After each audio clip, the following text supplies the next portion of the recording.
But first, let's talk about the middle class and why it's a problematic political frame. It's so problematic, I'll use the word problematic, which you know I'm loath to use. There is a similarity in rhetorical strategy and emphasis on wonkery between the 1992 Bill Clinton campaign and the 2020 Elizabeth Warren campaign. This, despite the significant historical positional differences and even the fact, obviously, that Elizabeth Warren is a better person than Bill Clinton, reveals some fundamental weaknesses of a technocratic, quote unquote, mainstream middle class approach. One, and we're going to get to this Warren clip in a second, the term middle class is so overused and so abused in American rhetoric that it is not a point of historical and economic understanding. It's a fantasy trope that covers so much in the American imagination as to be irrelevant. We have a dynamic in the United States where some incredible hoarders of great wealth still want to claim middle-class modesty. And then we have people who, through shame and subjugation because of the cultural ramifications of how ruthless we do capitalism in this country, feel so much ashamed of poverty and working classness that they project themselves onto the middle class. Elizabeth Warren released a detailed plan with some major holes and questions, potentially even some big structural problems, about how to fund Bernie Sanders' bill for Medicare for All. The biggest problem in it, and there's a lot of actually commendable things here, but the biggest problem is the choice she made to do a head tax on businesses to provide for a national health system. Tomorrow, we go in depth with Anna Kasparian. That will be premiered tomorrow. But the bottom line is, and this is as reported by Matt Brunig, this is an incredibly regressive move. And in fact, it's a hidden tax. But she chose to do it apparently so as to still have the ability to say that her bill has no middle-class tax increases.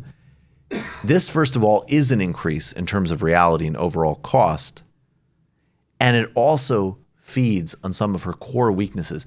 This is Elizabeth Warren explaining why, or not really explaining. Look at her. I don't even know how to properly frame this. What is middle class, according to Elizabeth Warren? This was from over the weekend. Senator, when you say you won't raise middle class taxes, what is the income bracket that you use to define middle class? Here it's 100%. It doesn't raise taxes on anybody but billionaires. And you know what? The billionaires can afford it, and I don't call them middle class. So billionaire, that's where it worked. Anyone under $1 billion net worth. That's right. He's not paying a penny more. That's exactly right. Senator, when you say... So I think we can all understand that that's an extraordinarily problematic formulation that can really narrow some of the range of questions we need to have in this country and policies we need to explore, not just about distribution and taxes, but about power. And that is another through line here. See, in 1992, Bill Clinton ran a quite populist campaign. And he had a plan that anybody could read in order. It was called People First, putting people first. And it had detailed policy proposals for a national health insurance system, for middle-class tax cuts, for infrastructure spending and stimulus. While he was extremely unclear and evasive on NAFTA, which was, of course, a direct threat to the working class. Ultimately, obviously, he favored NAFTA. In both instances, the rhetoric of middle classness has been elevated over the rhetoric of power and labor. And this does go back again to the fundamental question of how you are framing change and how you are framing your political project. This is a core, vast difference between Sanders and Warren, and also goes right to the heart of whether or not we can even hope to pray to achieve, quote unquote, big structural change. Bill Clinton's campaign argued that it wasn't afraid to take on unions and labor in favor of middle-class values. In the face of working class mobilization, a coalition of the PMC, upper middle-class voters, and around Warren, the coalition of the vote around Warren is worryingly similar to the Democratic Party tradition of preferring the middle class two-class struggle. This again goes back to the 1970s and the 1980s and the rise of the Atari Democrats. And it's not just the most intense expressions of right-wing neoliberalism like the Bill Clinton 1996 campaign, but even the more populist 1992 one, which emphasized a need to achieve things for people who work hard and play by the rules. Elizabeth Warren talks constantly about how there used to be a way up the economic ladder and things are rigged and things have been taken away from where they used to be, and a lot less about a fundamental redistribution of power to labor. And in fact, the system that she points towards idealizing was predicated on the power of labor, not more enlightened regulators and bureaucrats and corporations. And also just the idea that through certain universal programs, we just guarantee a great standard and basic standard of life for all people, regardless of where they're trying to play up the class system of quote unquote meritocracy. Warren's tendencies to push more moderate versions of Bernie's plans is also worrying. The cancellation of debt for some, not others, creating complicated technocratic plans, talking about the corruption of the system rather than the system itself. The more moderate ring of the Democratic Party and media sees Warren as an opportunity to ride the wave of popular frustration into office by pushing watered-down Bernie plans. This is a very important thing to highlight here. There's three different responses in the popular discourse. Some people who are obsessed with wonkery try to get cute and say that Warren's more of a threat to Sanders.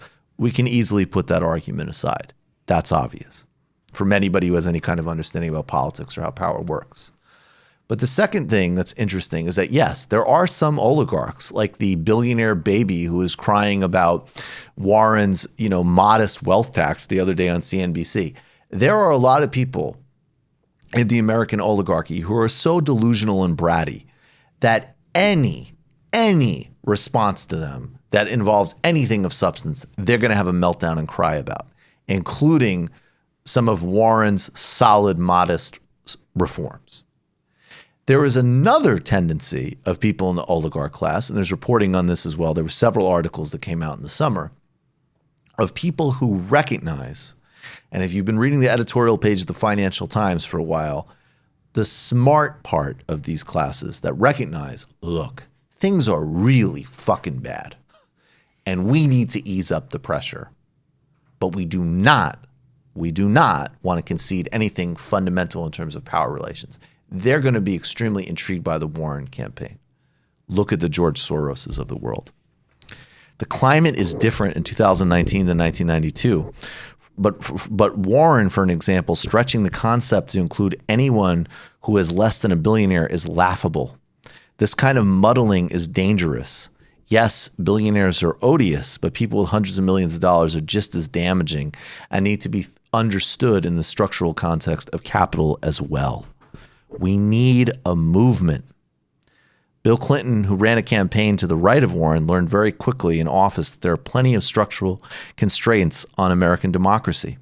When he was told by an advisor, by Alan Greenspan, who had become head of the Fed, that bondholders effectively controlled the fate of his economic plan, Clinton is said to have said, "You mean to tell me the success of my economic programs, my reelection depends on the Federal Reserve and a bunch of fucking bondholders?" This was a guy who ran on demolishing welfare and fighting unions. Imagine the kind of fight a more mild reformer like Warren will face.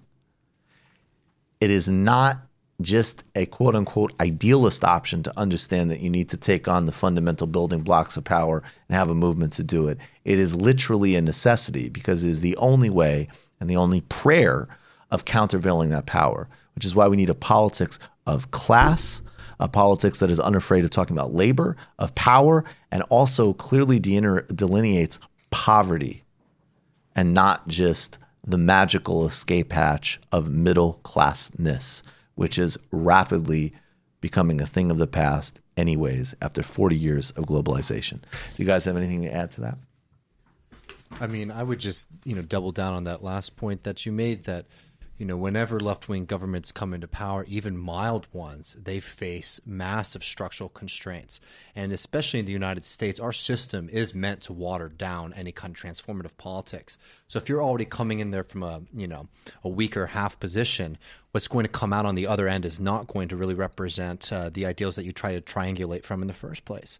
And, it's very much a moment right now where we have the choice to choose between class struggle politics or reformist politics. And we can see how reforms constantly are undermined.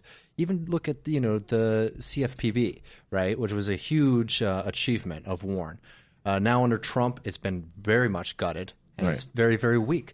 So this is an example of, like, if you don't address the power, right, the people who you should have been targeting, that the CFPB was targeting in the first place, and you leave those people in power, they're going to find a way to come back and to undermine the work that you do. And it's actually fascinating. That's a great point, because people always they always talk about the CFPB as such an example of her bureaucratic genius. And it was. I mean, every account says she played it incredibly shrewdly. She had to fight against many forces in the Obama administration of Wall Street, obviously. But, okay. And then you throw the keys to a Republican administration. First, they tried to get rid of it, and then they realized they could just make it impotent, or they could even make it worse for people. Mm-hmm. And I would just add real quick is, like, the thing about Warren is that she really does understand the American system well enough to be able to jump through those hurdles. But it's the time question that really becomes a challenge. I've been freaked out a little bit in the, when you get paranoid like Elon Musk as to whether we're living in a simulation or not. Right. When it comes to how dead on the nose presidential mottos have been in terms of sort of the core problems of those campaigns. So Hillary, you have Ready for Hillary, which encapsulates the sort of bureaucratic climbing nature of it. And the empty just right, just nothing. Yeah. Right. Like why should we care? Yeah. Okay. Then you have Warren. She's got a plan, which is the sort of technocracy of it. And then Bernie, you have not me, us, right? I was watching this Toni Morrison interview with Charlie Rose from 1993 because I'm going to be doing some Toni Morrison stuff on Literary Hangover for jazz. By the way, well done plug. That's how you do a plug. It's called native content. And and well, see how native this is. Like, this is exactly relevant to what we're discussing with the conversations here. When you think about the politics of America, political leaders don't have the will to deal. The political will to deal with racism. I don't know about those guys. I mean, I'd be befuddled by them. I'm really befuddled. I guess it's just power and power strategies, and I got mine and you get yours. We talk now about the man who is now the president of the country. I hear people say he is going to have difficulty getting his health care plan through, or he is going to have trouble getting his stimulus. It's not his, it's ours. It's not a personal relationship. It's ours. Or it's not ours. It's not his war against Bosnia. It's ours. So this confrontational, personal relationship with these leaders is really boring me a lot, because it's almost as though they personalize the conflict. That's right. As though we don't participate in it, although we don't have. And I actually think it's interesting. I mean, I don't know how formal these conversations are, but Cornel West speaks very movingly of Toni Morrison, how her work has been something that has inspired him and he's worked off of. And obviously Cornel West is an advisor of Bernie Sanders. And I mean, look, Not Me, Us is a precise inversion of that melodrama. And I think, I notice again, even in that frame, it's just so revealing that it's like a view of politics that says we're going to sit on the outside and watch the smartest people do this and that. And sure, maybe we'll make some phone calls or whatever, but let's be honest. She has a plan for that. She understands the bureaucracy. I mean, all of these are predicated on it's a spectator sport. Organizer-in-chief, Not Me, Us, is both not a spectator sport, and that does speak, I think, to our highest aspirations in terms of power and politics. But it's also like literally, I mean, are you kidding me? Do you think, don't think for a second that I think, oh yeah, you just got to go out and persuade people on Medicare for all. This is going to be a brass knuckle, and frankly, thankfully, not literally, drag out fight against maybe the most the most powerful overclass in global history. That's political. That's not technocratic. It's not persuasive. Those things all play a role, but they're second order. And Toni Morrison, I mean, yeah, she nailed that beautifully. You just watched a Michael Brooks show video. Subscribe to get them all. Why wouldn't you? Don't be foolish. Click subscribe below and become a patron as well. Patreon.com/TMBS. Thanks, everybody.